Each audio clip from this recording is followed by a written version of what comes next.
के बाल सेट करके बाहर निकलो, आ जाएगा। Thank you.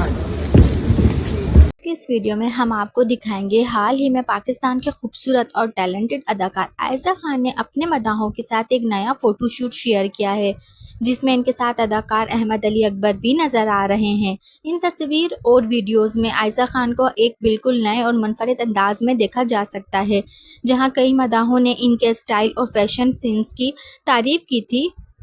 वहीं कुछ लोगों ने इनकी ड्रेसिंग पर तनकीद भी की है। मदाहों का कहना है कि आयशा खान हमेशा अपनी मुनफरिद और बावकार शख्सियत की वजह से पसंद की जाती हैं और वो चाहते हैं कि वो हमेशा इसी तरह अपने मजबूत अंदाज में सामने आए। लेकिन इस फोटोशूट में इनका ये नया स्टाइल मदाहों के दरमियान बहस का बाइस बन गया।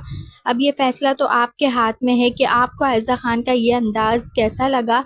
क्या ये फैशन के मुताबिक एक अच्छा कदम है या फिर मदाहों की तनकीद बजा है? अपनी राय हमें कमेंट्स में ज़रूर दीजिएगा। इसमें आयशा खान का पेट भी आप देख सकते हैं कि बिल्कुल नंगा नजर आ रहा है। अगर आपको हमारी वीडियो पसंद आए तो वीडियो को लाइक और चैनल को सब्सक्राइब करना नहीं भूलें। मिलते हैं एक और नई वीडियो के साथ। अपना ढेर सारा ख्याल रखिएगा। अल्लाह हाफ़िज़।